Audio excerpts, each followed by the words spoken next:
Chères Africaines, chers Africains, je suis le général de l'armée de libération de l'Afrique subsaharienne.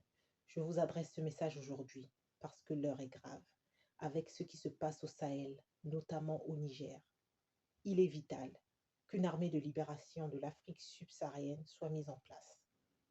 Cette armée sera constituée de tous les corps de métier. Il s'agira, dans un premier temps, d'une armée africaine de la pensée qui va œuvrer dans chaque pays subsaharien de l'Afrique pour changer la constitution de chaque État de l'Afrique subsaharienne afin d'adopter une constitution commune.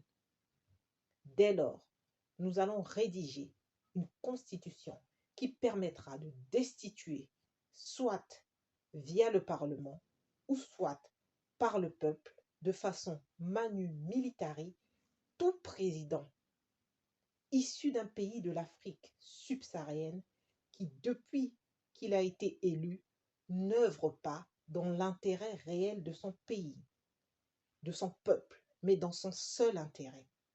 Il est temps que la jeunesse africaine se lève. Il est temps que l'Afrique se libère des marionnettes de présidents qui sont au pouvoir depuis des lustres et qui ne pensent qu'à leurs intérêts personnels au détriment de la population. Ce qui se passe au Niger est très grave et nous ne pouvons pas laisser passer cela. Si les Nigériennes et les Nigériens sont en accord avec les putschistes et ne veulent plus d'un président qui a soi-disant été élu démocratiquement, en quoi cela est condamnable? D'autant plus que nous savons que la plupart des élections qui se déroulent en Afrique ne sont pas transparentes. Chères Africaines et chers Africains, la démocratie, c'est le pouvoir du peuple, par le peuple et pour le peuple. C'est cela la véritable démocratie, et pas des élections truquées, comme c'est le cas en Afrique, dans la plupart des pays d'Afrique subsaharienne. Les Français, ils ont fait leur révolution. Ils ont coupé la tête du roi Louis XVI.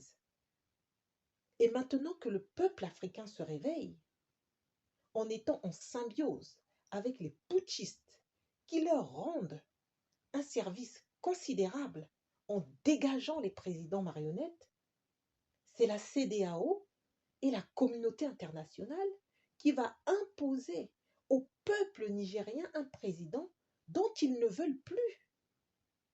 Pire encore, des pays comme le Nigeria, le Sénégal sont prêts à envoyer des militaires pour combattre d'autres Africains. C'est pitoyable. Pendant que les Africains vont s'entretuer, les Occidentaux vont vous regarder comme on regarde un film au cinéma avec des pop-corn. Bon sang, militaires de la CEDEAO, est-ce que vous avez un cerveau? Vous êtes prêts à tuer vos frères d'un pays voisin juste parce que vous avez reçu des ordres, alors que vous êtes en capacité intellectuelle, j'espère, de pouvoir refuser d'exécuter ces ordres. Si vous sentez dans votre âme et conscience que ce qu'on vous demande de faire, ce n'est pas bon, ce n'est pas juste, alors ne le faites pas. Si vous savez que cela ne va pas dans l'intérêt du continent africain, mais plutôt dans l'intérêt de personnes qui sont extérieures à l'Afrique, pourquoi le faites-vous?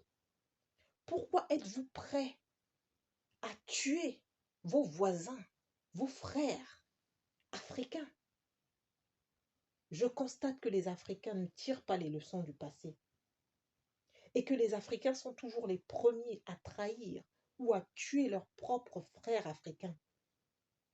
Pour ne citer que certains martyrs, comme Thomas Sankara, Patrice Lumumba ou Sékou Touré, qui ont été trahis et tués par leurs frères.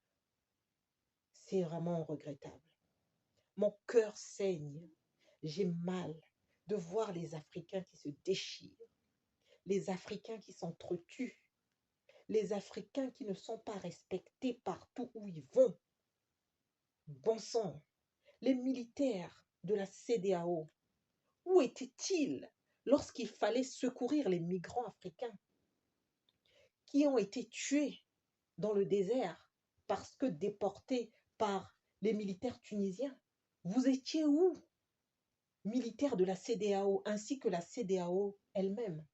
Franchement, cette institution qu'est la CEDEAO déshonore l'Afrique, ainsi que ses militaires, qui vont participer à une boucherie.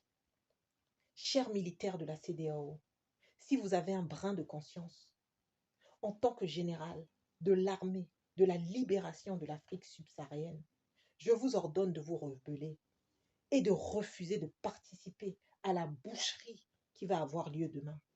Jeunesse africaine, mobilisons-nous pour constituer notre armée de libération de l'Afrique subsaharienne.